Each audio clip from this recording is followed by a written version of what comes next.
Olá pessoal, como é que vocês estão?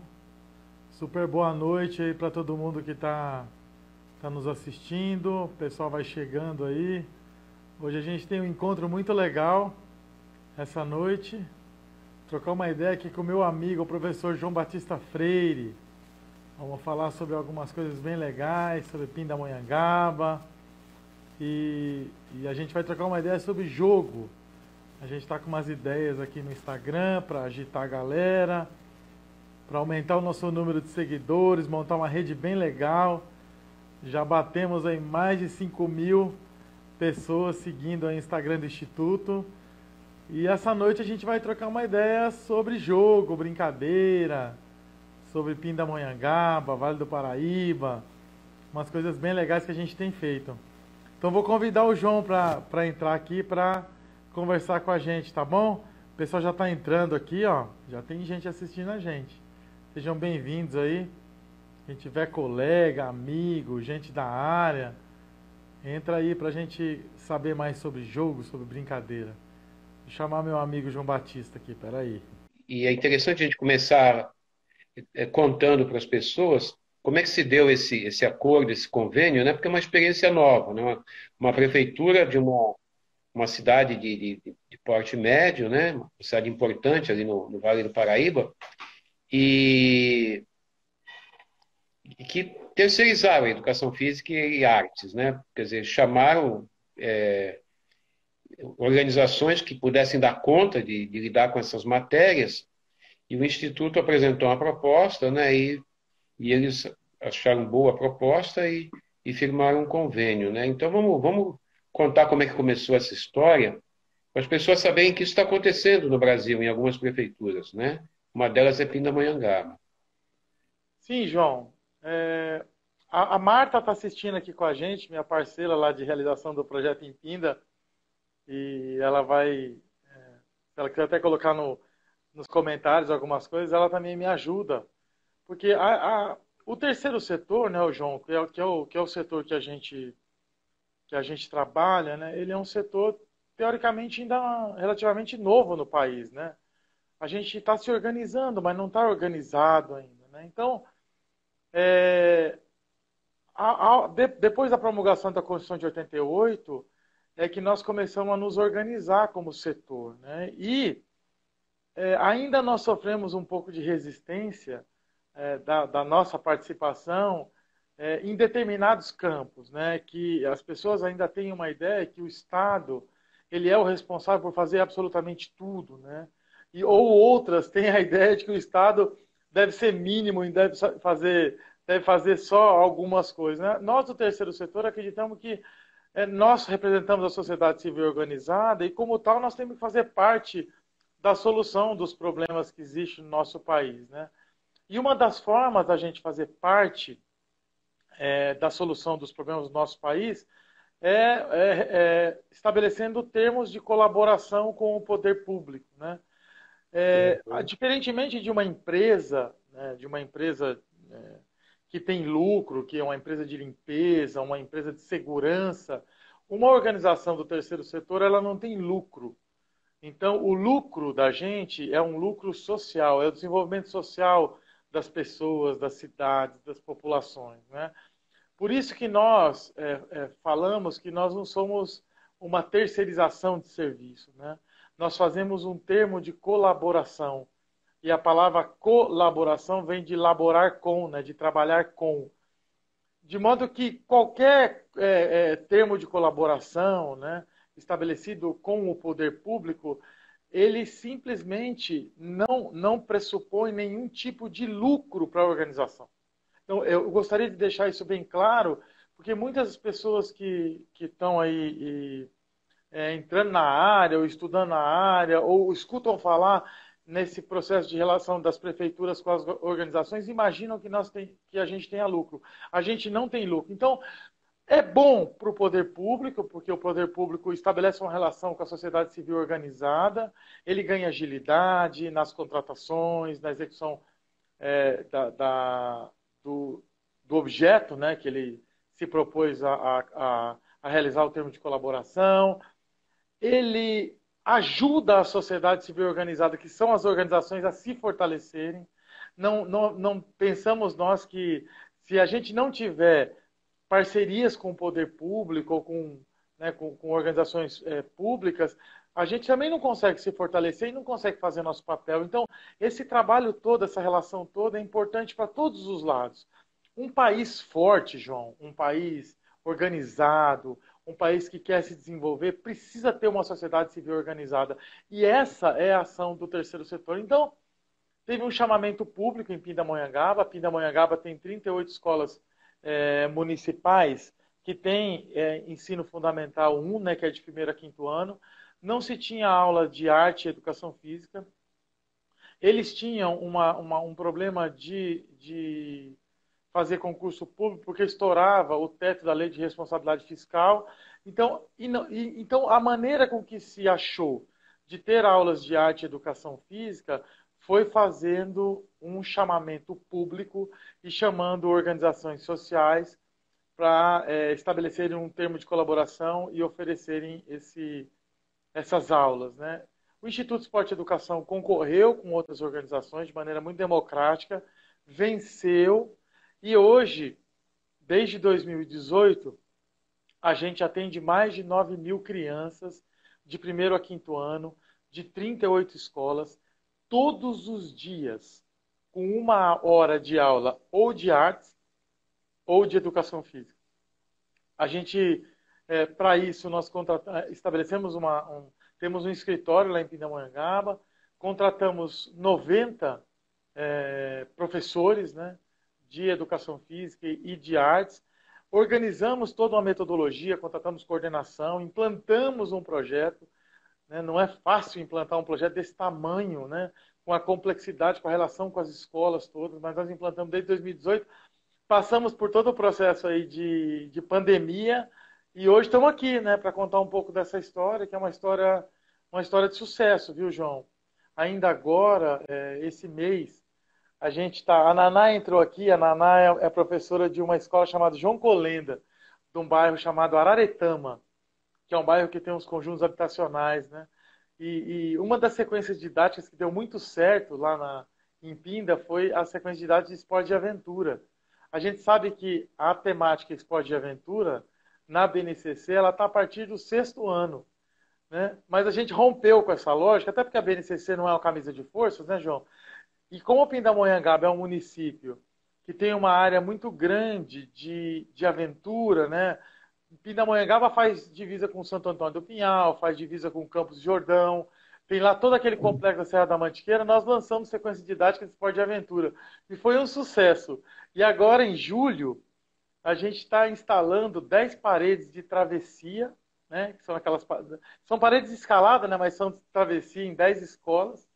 E estamos comprando skate para todas as escolas, fora os materiais convencionais que a gente já comprou, bola, paraquedas, enfim, a gente investiu mais de 500 mil reais em materiais de arte e educação física e agora a gente está aí nos aventurando nos esportes de aventura, né, dentro da escola. Às vezes a gente olha, né, João?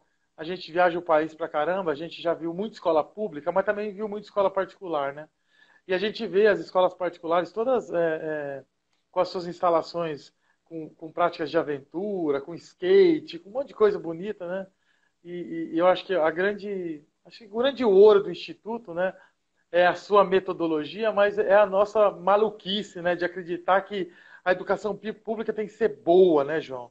E que a gente tem que lutar por isso. A gente tem que fazer da escola pública uma escola boa, com material, com equipamento, com pedagogia. Então, queria começar esse nosso encontro aqui comemorando, né, esse investimento todo que o Instituto Esporte e Educação faz nas escolas públicas de Pindamonhangaba nessa parceria. Tá, então vamos falar um pouco de conhecimento, porque tradicionalmente quem detém o conhecimento sobre educação física escolar são os acadêmicos, as universidades e os professores que professam esse conhecimento que vem da universidade, né? No entanto, quem venceu a concorrência para assumir as aulas de educação física e artes em Pindamonhangaba foi uma ONG, Sim. né? Uma ONG que roda pelo Brasil há cerca de 20 anos e não apenas repetindo os conhecimentos que foram aprendidos por seus professores nas universidades, mas produzindo novos conhecimentos. E eu acredito que pela experiência que eu vivo, que você vive na universidade, no instituto, a gente, o conhecimento que a gente vai produzindo, ele de alguma maneira, ele entra numa bifurcação e ele se afasta um pouco do conhecimento que a gente aprendeu na universidade. Nós temos embora tenhamos bastante teoria, a gente tem uma experiência prática muito rica e uma grande oportunidade de confrontar as teorias com essas práticas e, a partir delas, produzir novas teorias. Nós não somos ainda grandes publicadores de teorias, mas nada que a gente faz deixa de ter por trás uma teoria, ou dos nossos autores, ou das universidades, ou que nós mesmos produzimos. Não é? E o interessante dessa experiência de Pindamonhangaba é que o Instituto chega com esse conhecimento que já não se confunde mais com o conhecimento puro da universidade. É uma outra história que a gente está criando. Então, é isso que é sobre isso que eu queria que você falasse um pouco, né? Nós estamos aplicando em Pindamonhangaba um conhecimento que não vem só da universidade, mas vem de um outro tipo de universidade. Essa universidade que o Instituto pratica, rodando pelo Brasil todo e sustentado por boas teorias, produzindo novas teorias e novas práticas. Sabe, João, o Fábio D'Angelo está aqui com a gente hoje. O Fábio nós trabalhamos junto na coordenação de Pinda, né? Nós criamos lá com os professores um plano de formação, que são 90 professores e professoras dando aula todos os dias, né? E ao contrário do que as pessoas possam imaginar, né? Eu me lembro quando a gente começou o projeto em Pinda, as pessoas às vezes têm a ideia de que vai parar um ônibus, né, no município com 90 pessoas dentro, todas elas capacitadas e formadas e preparadas. A gente vai abrir a porta do ônibus, todo mundo vai para suas escolas e tudo começou como se fosse um passe de mágica. Não é assim, né, João? Então, o que a gente fez, né, em Pinda? A gente, com a nossa experiência do Instituto, né, a própria história da instituição que a gente trabalha nos deu a oportunidade de experimentar uma pedagogia em diferentes contextos, né? Nós já trabalhamos juntos, né, João, em tantos lugares do Brasil, né? Já trabalhamos na Amazônia, no semiárido, em periferias de grandes centros, em parceria com escolas no contraturno, já trabalhamos em campo de desabrigado, já fomos para a África do Sul, né, na pré-copa. A gente já andou em muitos caminhos. Então, isso nos deu uma possibilidade de ver o jogo, a brincadeira, a aula acontecer em contextos tão diferentes, né? E isso a gente levou para a Pinda, né? A gente levou uma experiência que encontrou com a experiência de tantos outros professores que vêm também de outros contextos, né? Nós encontramos muitos professores que vieram de outras organizações, muitos professores que vieram do Estado, né? Que davam aulas no Estado. Isso também gerou, João, sabe, um choque, porque o nosso jeito de pensar e fazer esporte educacional, educação física, ele tem um ritmo, né, João? Porque quando você está no terceiro setor, você necessariamente precisa ter um ritmo de trabalho, um ritmo de atuação que às vezes encontra um ritmo diferente na escola pública, né? Isso gerou um conflito no começo que a gente teve que ajustar, né? E a gente teve que ir encontrando caminhos juntos, né? A gente foi construindo esse trabalho todo com as aulas acontecendo, né? Nós fizemos uma formação inicial e começamos a atuar. Então, nós praticamente fomos trocando o pneu do carro com o carro andando, né? O que nós encontramos, assim, o que a gente sempre procurou fazer é colocar aqueles princípios do esporte educacional em prática, né? Então, a gente não deixou ninguém de fora, quer dizer, todo mundo trazia o seu conhecimento, teve o seu conhecimento valorizado, e a gente foi construindo coletivamente uma história. Sempre olhando para o projeto e sabendo que ele pedia uma determinada velocidade e que nós precisaríamos nos alinhar a ela. A escola já estava funcionando. Os professores de sala, né, os generalistas, davam atividades de arte e davam atividades de educação física já. Então a gente já encontrou uma escola funcionando nesse sentido. E o Instituto de Esporte e Educação formou professores de pedagogia de Pindamonhangaba durante 5 anos. Então, quando os professores de educação física chegaram nas escolas, eles encontraram muitos professores generalistas que tinham vivido a formação do IE. Isso também provocou um conflito. Porque o professor de sala, vamos imaginar o professor da sala do terceiro ano, ele tinha feito uma formação de 4 anos com o Instituto. E chegava um professor recém-contratado do IE, ia dar uma aula de educação física, e fazia lá uma fila com uma bola só. Aí o professor de sala falava, mas essa daí não é a pedagogia do IE. Então, tudo isso também foi importante para a gente ir criando um trabalho junto, né? Porque essa crítica que o professor que veio, que começou, sofria, também ajudava ele a refletir, né? Então, a implantação de um projeto desse tamanho é uma implantação complexa, né? Que exige, assim, muita articulação, né? Você amarrar diferentes pontas, né?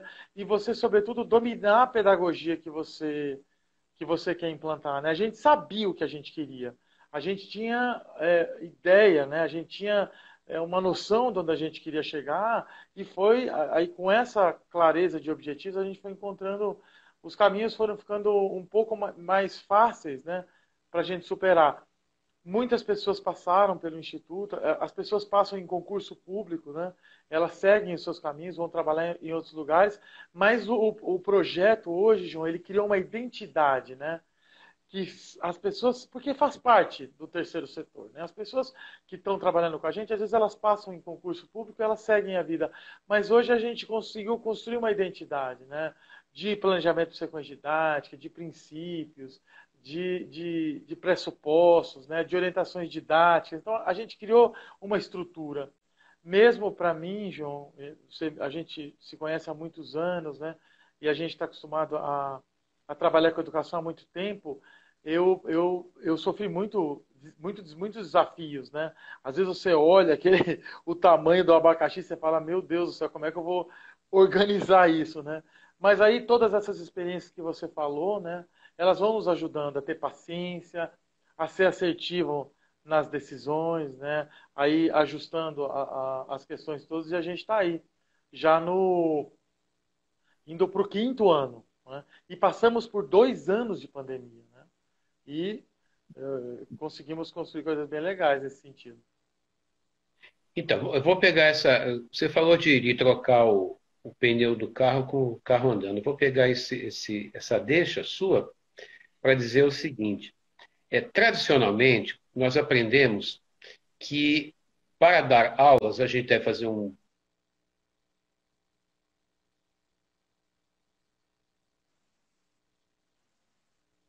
prever o máximo possível das coisas, ter a maior segurança possível e aplicar aquilo que foi planejado, né? Ou seja, a gente usa muito o passado como pedagogia, né? E eu não estou querendo falar de usar o futuro como pedagogia, mas quando, na nossa experiência de instituto, é muito comum, e eu vivi essa experiência também, quando, às vezes que eu fui treinador no esporte, a gente tem problemas de vez em quando que não estavam no planejamento, previstos no planejamento e não estavam previstos nas teorias que a gente domina. E aí a gente troca o pneu do carro com o carro andando, ou seja, a gente vai construindo a gente vai fazendo as práticas e ao mesmo tempo construindo as nossas teorias. Ou seja, parece, tudo indica que eu me senti um pouco enganado quando estudei pedagogia, teorias da educação, quando me disseram que as teorias eram tais, tais, tais e tais. Eu respeito essas teorias. Mas o que eu quero dizer é que, como pedagogo, como educador, eu sou um construtor de teorias em cada aula que eu dou, em cada experiência pedagógica que eu vivo. né? Então, dificilmente em Pindamonhangaba, qualquer que tenha sido o plano de aula feito por algum professor, ou o plano pedagógico para o semestre ou para o ano, funcionou do jeito que foi planejado. E em não funcionando, alguma coisa foi feita, porque a aula não parou. E essa coisa que foi feita porque a aula não parou e não estava previsto no planejamento, foi algo novo que a gente produziu em pedagogia. E essa pedagogia, ela não tem só a cara do Piaget ou do Paulo Freire ou de quem quer que seja, por melhores que sejam. Ela tem a cara do Instituto e de cada professor de Pindamonhangaba que deu aquela aula. Ou seja, a ideia é ensinar os professores de Pinda e qualquer outros, né, que fiquem sob nossa orientação, que eles são pedagogos, que eles são teóricos, que eles são teóricos quando eles dão aula. Eles não param de pensar quando dão aula. Eles estão resolvendo problemas em cada aula, né? Então, que os pedagogos daqui para frente sejam orientados com essa ideia de que eles são autores das suas aulas, que eles são os pedagogos, né, quando dão suas aulas, né? E isso é uma coisa que a gente pratica todos os dias no Instituto, quer seja em Pindamonhangaba, quer seja nas aulas que a gente dá lá em Lábrea, né, quer seja no semiárido, quer seja no Jogadeira, quer seja nas escolas ativas, né, em qualquer que seja o nosso projeto. Nós não repetimos as tradições dos currículos que foram ensinados nas universidades. Nós respeitamos, mas nós fazemos uma outra coisa, que é diferente. Sabe, João, lá em Pinda, né, o pessoal tem um pessoal assistindo aqui que trabalha lá e pode confirmar isso. A gente, assim, claro que a gente sabe que a gente está dentro da escola, que a gente está dentro da educação formal, né? Eu me lembro de um professor, não vou citar o nome dele aqui, a gente contratou muitos artistas no começo, né? Artistas no sentido de pessoas que a gente, na verdade, João, a gente queria subverter a ordem. Essa que é a grande verdade é essa. O IE, João, não foi para Pindamonhangaba para ter lá 90 pessoas, 90 professores, para a gente fazer uma educação física que fosse medíocre. Nós não estamos lá para isso, nem artes. A gente está lá para criar uma coisa nova, uma escola que seja ativa, que seja legal, que seja dinâmica, que a criança possa levar a bicicleta, que ela sinta acolhida. Conseguimos tudo? Não. Mas nós quebramos muitas barreiras, né? A gente criou um movimento muito grande, né? Eu me lembro no começo que as bolas quebravam as vidraças, né? E a gente, eu me lembro porque a escola, quando ela começou a ter educação física, arte, ela começou a cheirar diferente, João. As crianças, elas corriam, elas passaram a brincar, elas voltavam para a sala mais agitada. A gente mudou a estrutura da escola, né? O jeito de funcionar a escola. E o que a gente sempre preservou como grupo é assim, o professor, ele tem todo o direito de sonhar, de dar uma aula diferente. A gente sabia que a gente ia encontrar uma resistência aqui, outra ali. A gente sabia que o professor da sala ia falar que estava muito barulho, que ele precisava ensinar matemática. Mas a gente sabia também, olha lá, a Naná está escrevendo aqui, fazemos barulho até hoje.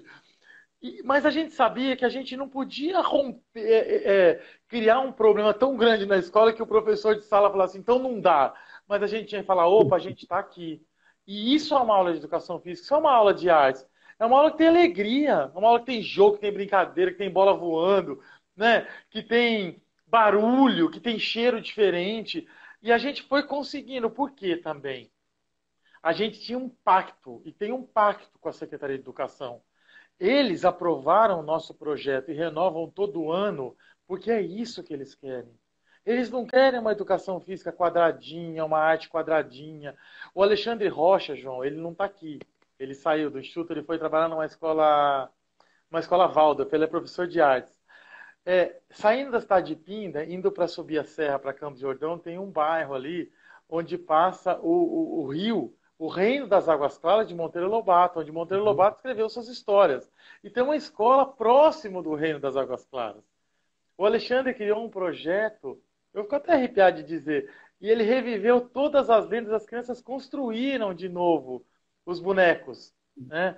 E assim, E ele me falava assim, Ale, eu tive que romper a lógica da cozinha, porque eu precisava usar o óleo para poder, junto com o papel, criar os bonecos. Então eu tive que envolver as mulheres da cozinha, né? Envolver todo mundo. Foi fácil? Não foi. Mas ele foi lá, bateu na porta, quis fazer diferente, né? Ele, de certa maneira, ele abriu um espaço ali para o trabalho dele. E foi um trabalho de arte. Na pandemia, a gente pegou, João, saquinhos e pegou todo o material que a gente comprou, e a gente comprou bastante material. Em Pindamonhangaba não falta material de arte e educação física. A gente tem um material riquíssimo. Eu não gosto de dizer isso, mas é material de escola particular, porque hoje a escola particular tem tudo, né? Mas a gente sempre diz, né? As crianças lá têm que ter o melhor. Então a gente fazia saquinhos, né? E mandava para casa das crianças, para as crianças trabalharem na época que a escola estava fechada, né? Mandamos saquinhos para casa, quer dizer, a gente nunca aceitou e nunca vai aceitar uma coisa quadradinha, da mesmice, que todo mundo faz. E a gente sempre diz isso lá. Se é para a gente fazer, e o Instituto Esporte e Educação é assim, a gente tem que fazer diferente, a gente tem que fazer bem feito, a gente tem que fazer para deixar um legado, né? Para inspirar as pessoas, para as crianças saírem da escola e irem para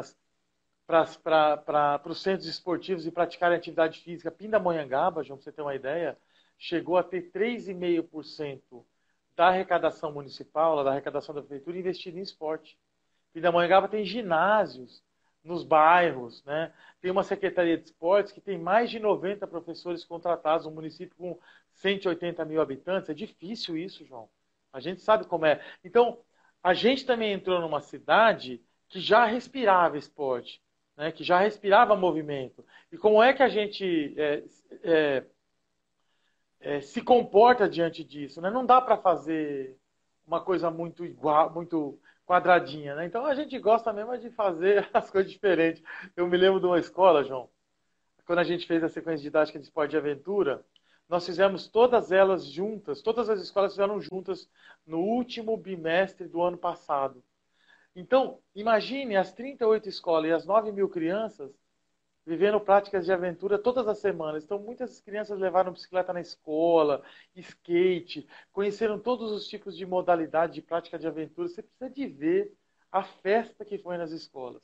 E muitos diretores, meu Deus, como eu faço com isso? Esse monte de bicicleta aqui. A gente criou uma desordem, né?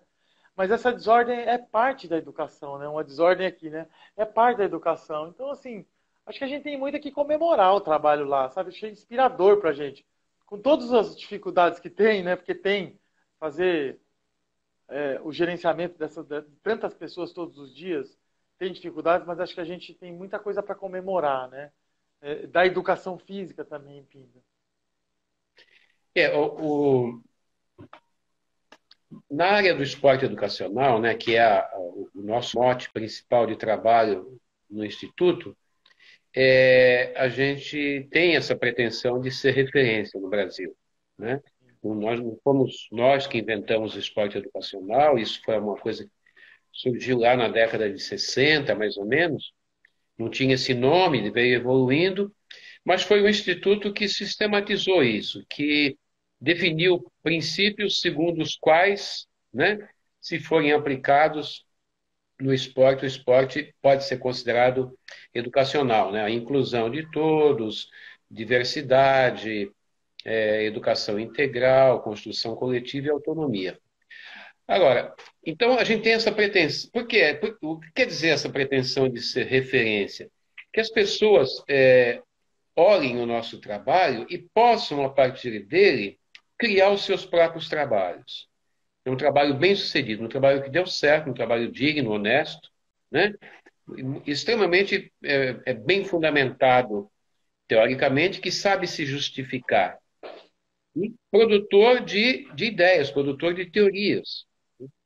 Agora, nós estamos no ramo da educação física escolar. Não é a nossa primeira vivência, porque a gente teve outras, por exemplo, vidas ativas, né?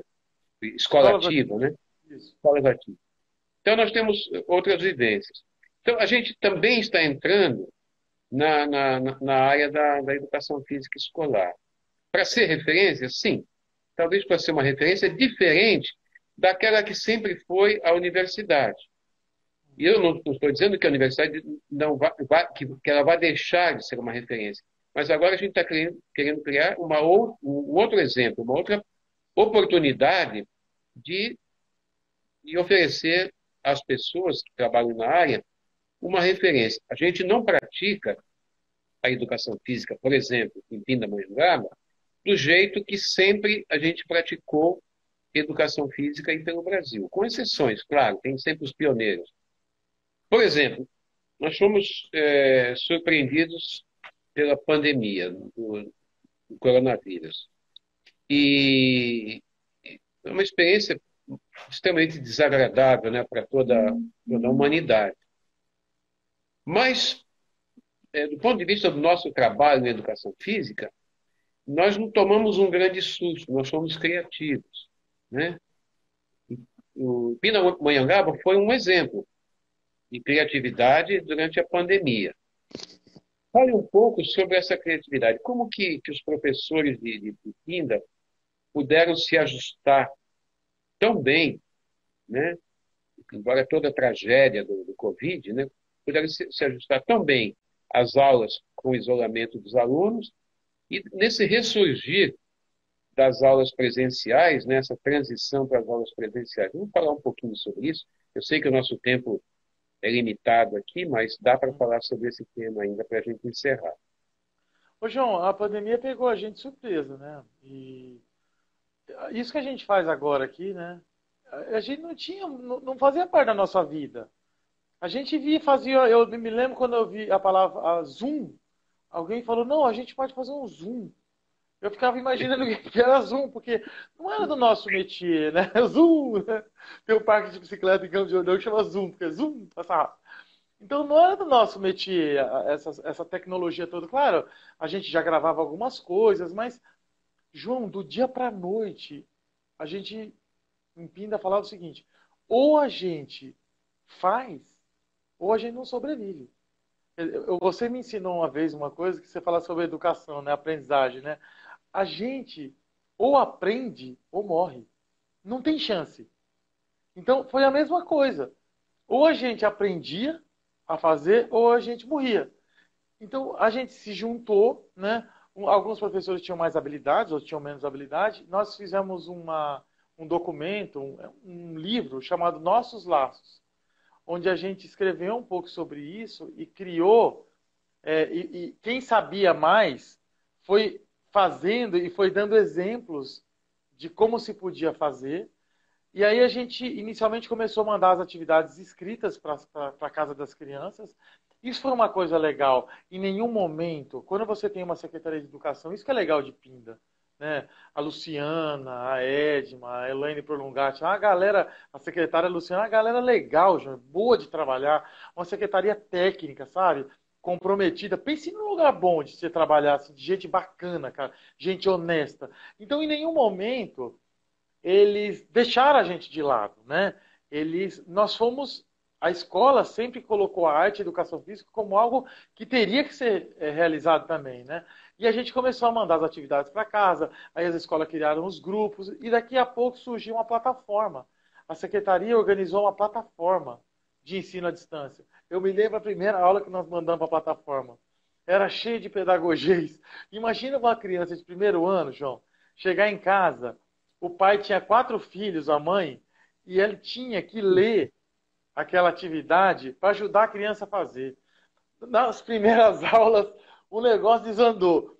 Ninguém tinha, não dava, todo mundo queria botar um monte de vídeo, fazer aquela aula. A gente aprendeu que não era aquilo, que tinha que fazer coisas mais simples, mais objetivas, mais diretas, que o pai tinha 3, 4 filhos.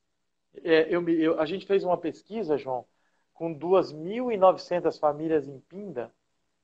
As mães eram responsáveis por 99% das aulas que eram lidas e ensinadas para as crianças. E a gente ficava pensando, imagina uma mãe que tem 3, 4, 2 filhos na escola, como é que ela vai fazer? Então a gente tinha que facilitar a vida.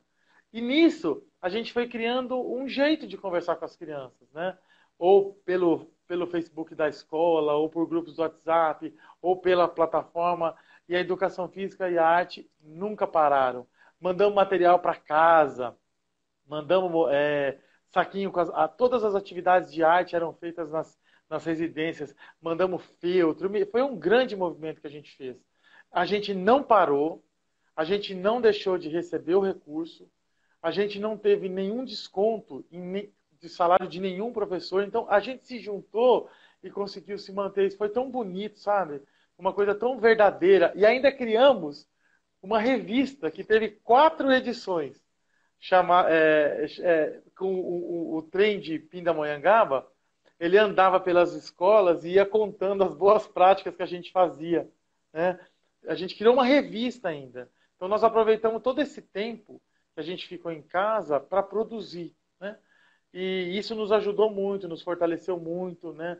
Deu assim, hoje a gente tem uma produção grande de material, mesmo no site do Instituto, no YouTube do Instituto, a gente tem uma parte lá que só tem os vídeos dos professores de Pinda, que criaram muitas coisas também, né? O pessoal do Rede de Núcleos do Instituto criou muita coisa também, porque atendia as crianças que estavam em casa, né? Então a gente teve que se reinventar.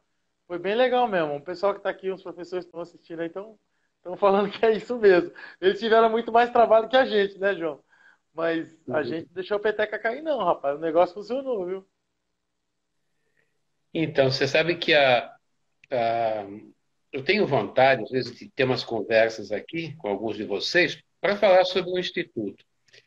E falar sobre essas experiências pioneiras, né, muito bonitas, e destacar lugares tipo Pindamonhangaba, né? Precisa ter coragem para fazer isso, né? Não pode ser qualquer gestão, não pode ser qualquer secretaria, são secretarias estruturadas, mas eu não quero dizer sofisticadas, mas essa vontade política, né, de Fazer. fato educar. Essa vontade política de mostrar que a prioridade é a população. E, acima de tudo, a população mais necessitada, a população criança, né? As populações que mais precisam.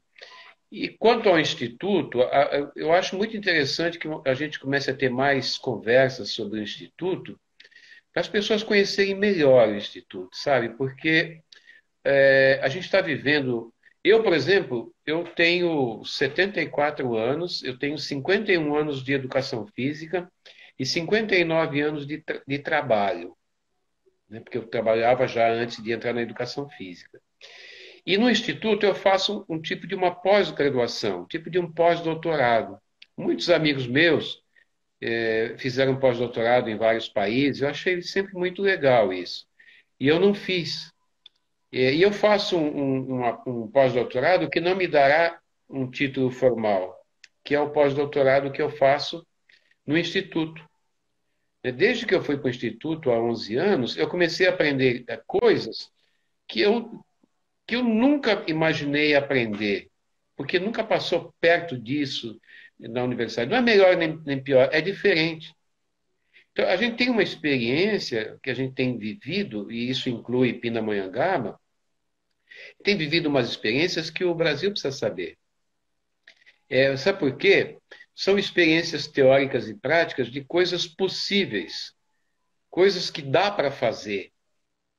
A gente está vivendo num país de 210 milhões de habitantes com muitos problemas, um país onde 33 milhões de pessoas dormem todos os dias com fome, um país onde 125 milhões de pessoas vivem em vulnerabilidade alimentar, sem ter certeza que vão comer durante a semana, né? E a gente pratica uma pedagogia do bem, que torna as coisas possíveis, não faz a rodeio. Não. A gente não pede tempo para fazer uma reunião para voltar com a solução. A gente vai para uma aldeia indígena ou para um quilombo e a gente se ajusta ao quilombo, por exemplo, à aldeia, por quê? Porque a gente não quer saber mais do que os índios na aldeia. A gente vai lá para, em aprendendo com eles, também ensinar. Em aprendendo no quilombo, também ensinar. Em aprendendo no sertão da Paraíba, também ensinar. Quem vai para aprender, sendo professor, também ensina. Quem vai para ensinar, se tiver uma humildade, também aprende. Então, esses princípios que não estão escritos, a gente pratica no Instituto. E essa experiência a gente precisa começar a espalhar melhor por aí, sabe? Eu acho que o Instituto ele tem feito uma coisa que lhe dá um valor que não sei nem se a gente já sabe que tem esse valor, mas que que tenho a oportunidade, pelo meu cargo no Instituto, né, de ficar um pouquinho mais à distância, eu consigo perceber. Eu preciso perceber. A consciência é uma coisa que a gente não percebe quando está junto demais. Então, por exemplo, É, se eu colocar a mão grudada nos olhos, eu não enxergo a mão.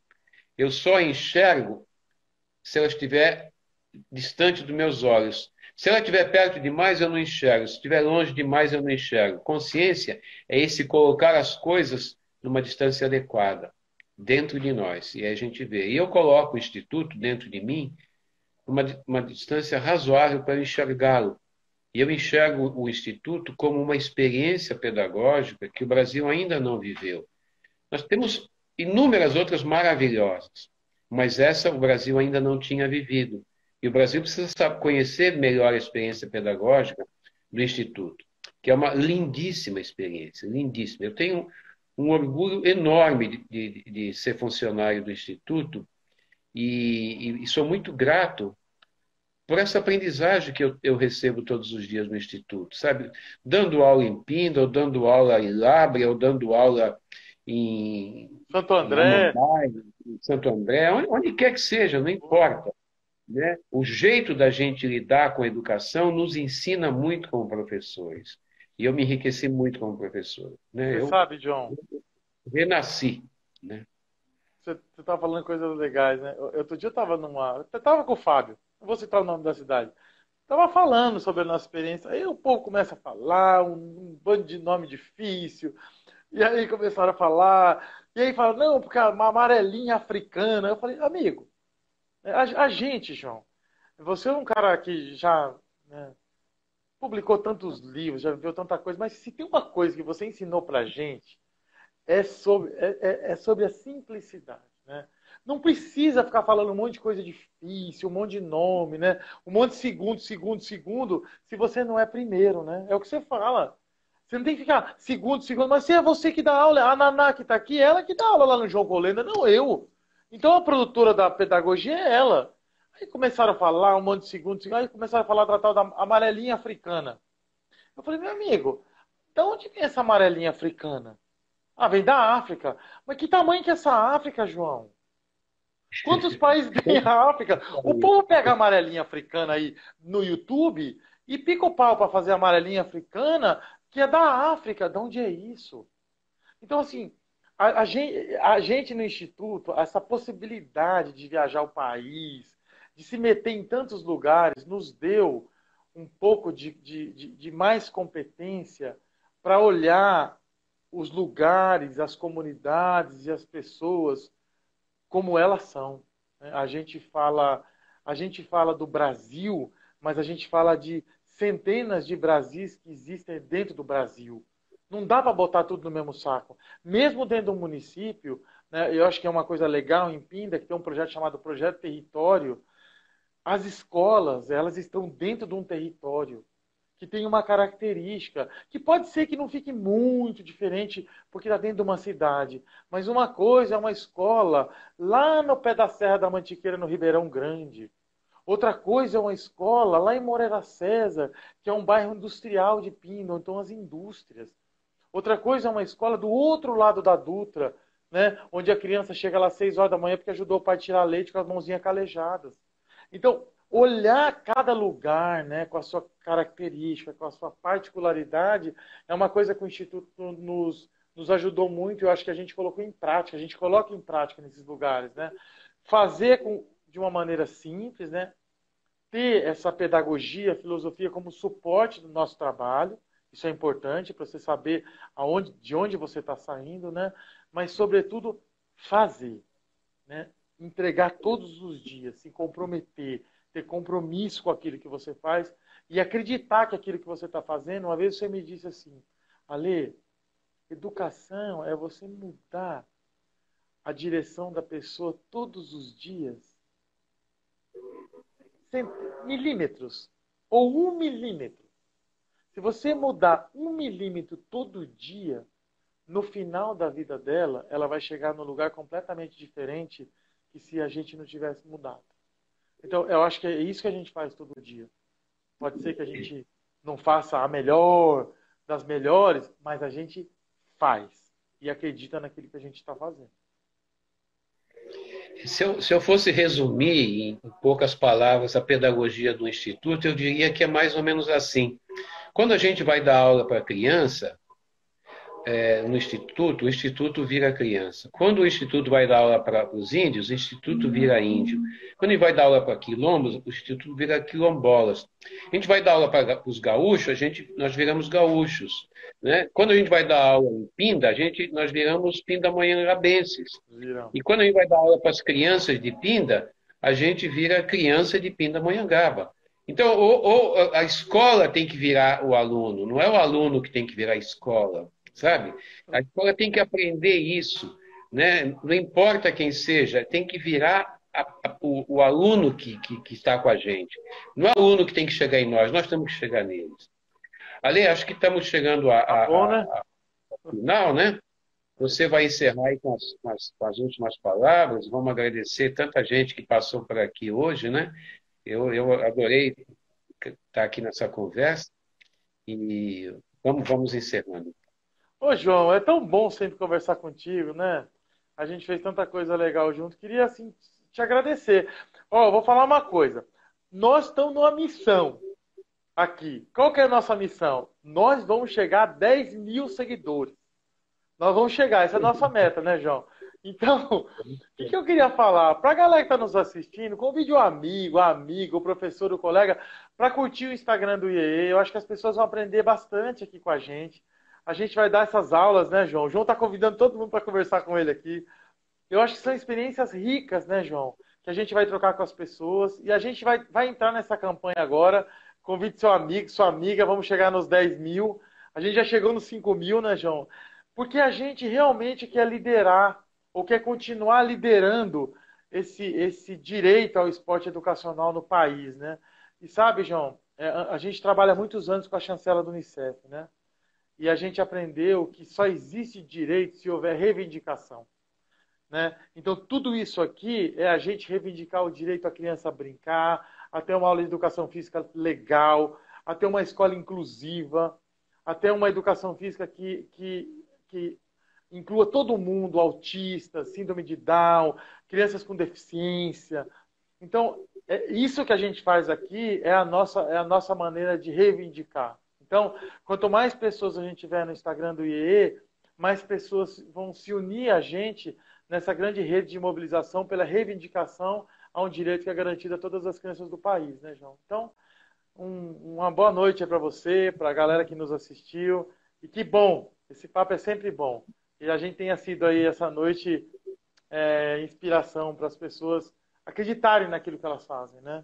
E não desistirem, nunca. Porque nós estamos aqui de passagem, mas temos que deixar a nossa missão bem cumpridinha. Tá bom? Valeu, Ale, obrigado pela conversa, obrigado, pessoal, por estarem conosco e nós teremos muitas conversas desse tipo daqui por diante. Um abraço. Abraço, João. Gostei da sua barba nova, viu? Um beijão, meu amigo.